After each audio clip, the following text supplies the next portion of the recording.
Great. Hi, folks. Thanks so much for joining me. I'm Kevin Frazier from No One Left Offline, and I am so thrilled to have with me Colin Rhinesmith. Welcome, Colin. Hello, Kevin. Great to be with you. Yeah, great to have you. If you haven't come across Colin's work before, he's got quite the background in the digital divide. He's currently the director of the Community Informatics Lab at Simmons University.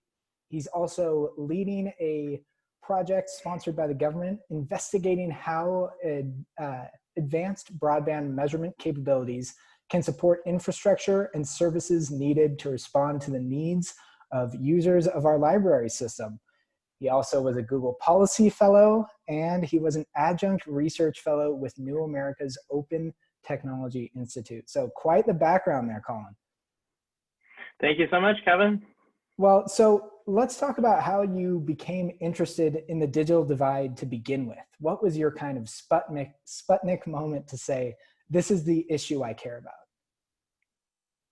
Sure. So really, this all kind of started for me back in 2005, I guess it was, maybe, yeah, about 2005, 2006. When I started working for the Cambridge Community Television, which is just next door to me here in the Boston area. And it was a public access television station, but at the public access television station, we had a public computer lab that's much like you would see in a public library.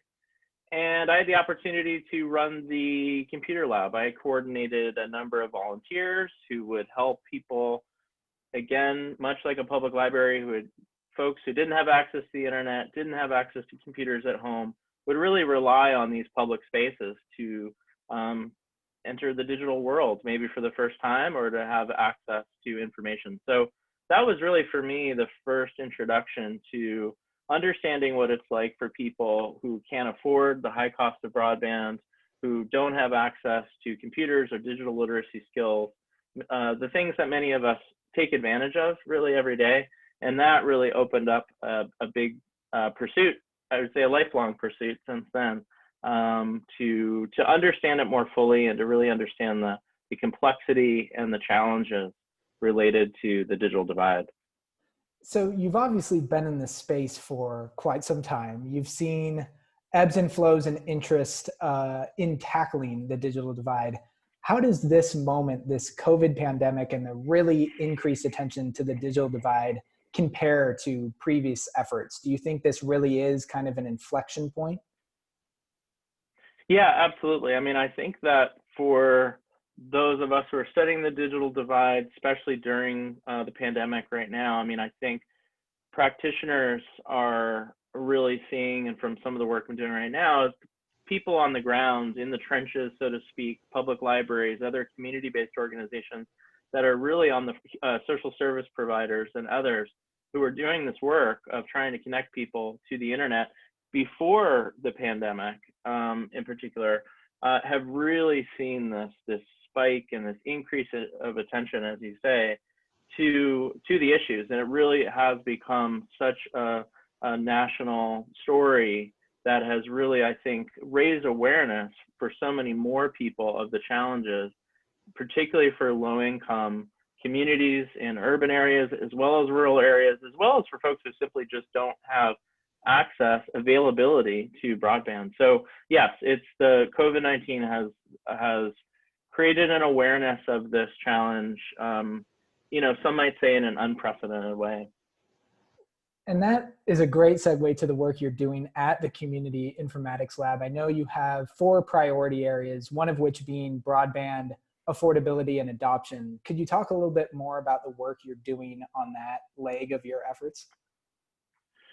Sure. So one of the things that I've been following for several years, really starting from my work with the now Benton Institute for Broadband and Society, that published a report of mine in 2016, which really looked at what was happening in communities around the digital divide and what are some of the barriers, particularly for low-income communities, in gaining access to the internet. And one of the things that I learned, I mean, that was very clear right off the bat, is that the cost of internet access, as well as all of the other fees that many of us take for granted, tend to be nuisances or things that, these upfront costs, things that, waiting for, internet service provider to come and install your internet, things like that, that these all add up as additional costs on top of the monthly cost of the internet. And so really what my work has done is try to raise awareness along with other scholars in this area who have done important work to really make the connection between poverty and broadband and the digital divide, broadband access and the digital divide. And so really my work, again, really picks up on the work of other scholars who have tried to understand and really work closely in and with community members, particularly, as I said, in low-income areas, to really understand how poverty, how the challenges of not having, to have to make the choice between, buying groceries or the internet for 1 month is the reality for so many Americans. And so that, to me, really, I'm still on that pursuit of helping people, again, particularly policymakers and others who, again, many of us who take advantage of just being able to prioritize the internet as part of our monthly budgetary constraints or issues that we have to think about. It's simply, so for example, what I've written about is that $10 a month for internet access, while it may be hard to believe for people who can afford that, is a lot to ask for a low-income family living on very limited budgets and income. So to me, this has really been just a driving force behind that work, and that is continuing as well. So the high cost of broadband and of being able to afford broadband has been, there's still, believe it or not, a lot of research that's needed to really share the complexities of situations and what it's like to live in poverty and not have access to the internet.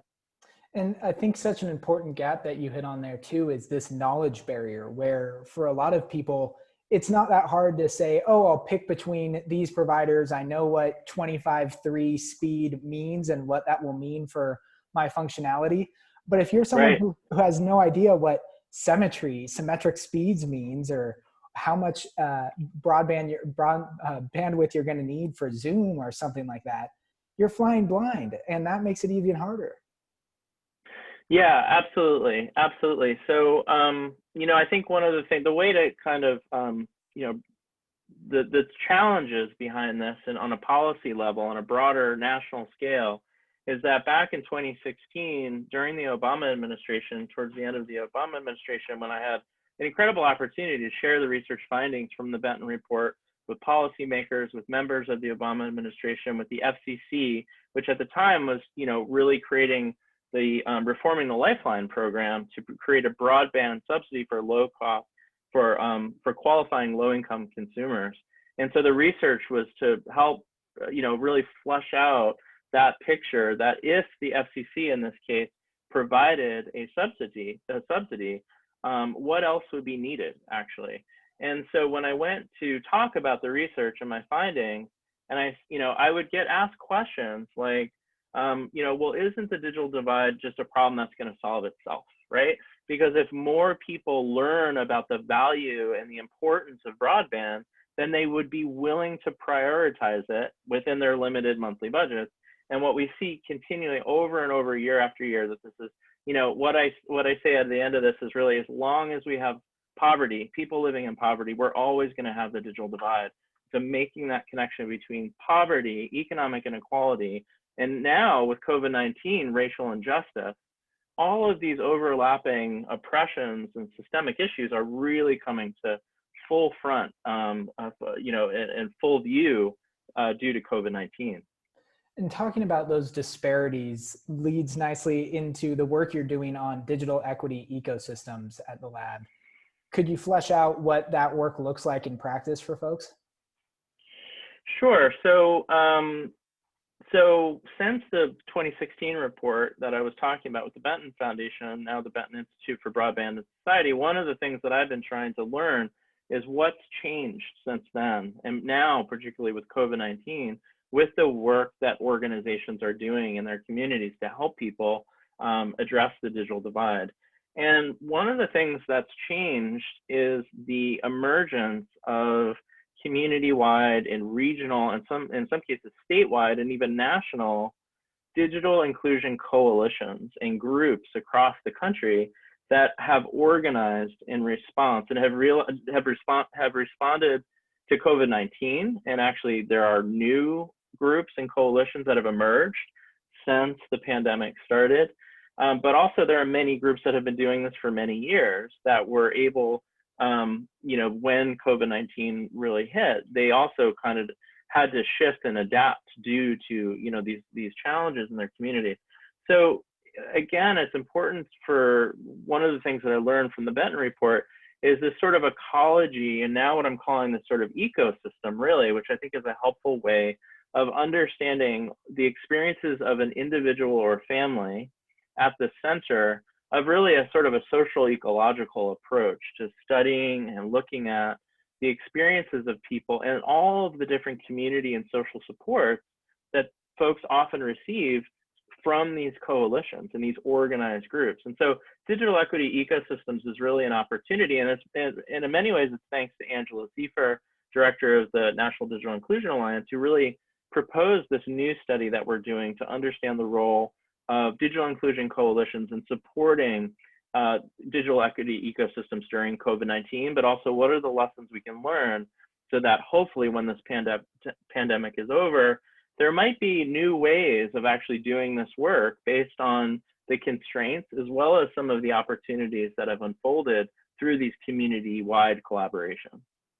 And so if we think about that ecosystem as kind of the 30,000-foot view of the organizations that are doing great work, I guess we could partially think about the wireless hotspot lending that you all are doing as something that's a little more on the ground. Is that a good kind of dynamic to paint for that? Yeah, absolutely. So the wireless hotspot lending is also emerging as, sort of actually what some of our survey respondents have referred to or might categorize as a Band-Aid approach, right, to a much larger problem. But at the same time, wireless hotspot lending has been incredibly popular and successful in public libraries across the country. And so a couple of years ago, with my colleagues at the University of Texas at Austin and Oklahoma State University, we studied wireless hotspot lending in rural libraries, and to understand and to provide additional evidence to a study that Sharon Strover was doing with the New York Public Library. And so this was funded by an IMLS grant, the United States Institute of Museum and Library Services, which provided us with funding to look for 2 years at the ways in which wireless hotspots can be an important, while it might be a Band-Aid or a stopgap, an important tool that communities can have, in their toolkit to address the digital divide. So it's, I think, a really important study that we've been doing, but also has implications for, obviously right now, there, lots and lots of people have been applying for CARES Act funding, for example. And I mean, lots of people, I mean public libraries and other organizations that can distribute hotspots to members of their communities. Hotspots have been a very popular strategy to kind of address on the short term the challenges from COVID-19. Yeah, and I think that also lends itself to this point that you can't fix what you can't measure. And we're trying so hard to apply these Band-Aids, but as the term implies, a Band-Aid doesn't solve the issue. But to really get at the roots of this issue, beyond painting out that ecosystem you described, beyond factoring in poverty as a variable that has to be at the core of this issue, can you talk more about why we need so badly to improve the measurement of the digital divide? Yeah, so there's measurement maybe in terms of evaluating or having metrics to understand how we're doing. And it turns out there are many different ways to measure that. And one of them, and I'm sort of leading maybe with your push here, is to leading to our library broadband measurement project, which is about actually understanding the capacity of public libraries to address their community's digital needs and demands by having access to data about how their library broadband networks are performing. And so that is a really exciting project. It's another IMLS grant. We've been really fortunate to receive funding from them for the last 2 years. It just got extended for another year because of the pandemic. It set us back a little bit. But that project is actually to develop a new system, a new tool, an open source broadband measurement system with Measurement Lab, which is an amazing organization, a nonprofit that came out of New America, the Open Technology Institute, and spun off to become their own nonprofit to develop the tools to help researchers and policymakers and practitioners really understand sort of what their actual speeds are in terms of upload and download speeds, but other tools that are being developed to really understand the health of broadband networks.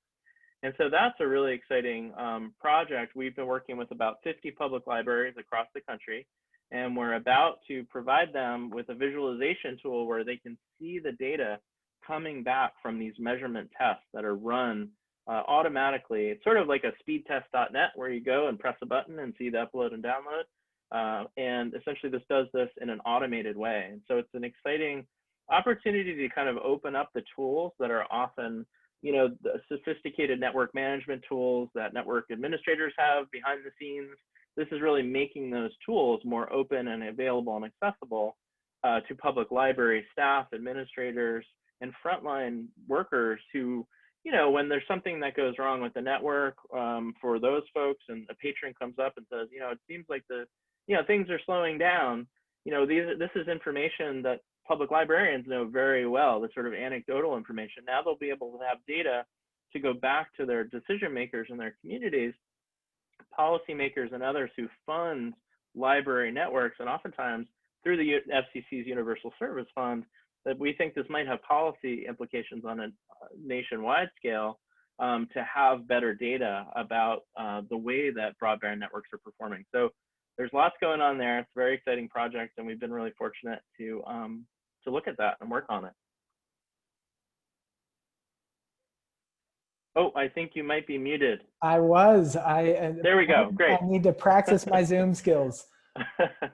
So you've noted that COVID has definitely changed things in a variety of ways, from setting back projects to accelerating some efforts. Are there any other projects you'd like to highlight that have kind of been kick-started by COVID? That's a great question. I mean, I think that, I've just been really amazed and from, just feel so fortunate to have been associated with the National Digital Inclusion Alliance for so many years now, really since from the beginning. And to, really my focus has been on research to be helpful to that community and to others who don't know the work that I was doing in the past to, really help people gain access to technology. So it really extends from my own work as a practitioner to now as a research, trying to do and surface the stories that could be helpful and the data and evidence to be helpful to make decisions on a broader scale. So really it's through that I've just been completely blown away by the organizing in communities that have happened in cities like Baltimore or Cleveland or so many other cities across the country now. Again, emerging these groups and coalitions and alliances to just respond to the need. So I think it's inspiring to me when I look at the non-technological pieces of that work, and you look at the human and the social aspects, which is really what I care about. I mean, I'm not a trained sociologist, but I feel like I have enough background in the field and in the area to have the tools to study, the ways in which we can understand why that's important. The sort of what can we learn about these new approaches and strategies, these community organizing strategies, essentially, to help people during a really tough time, but some really interesting and new ways of thinking about doing the work because of the challenges and constraints of COVID. So that's really, as a researcher and as an academic, that's what I'm most interested in, sort of helping to surface and also helping to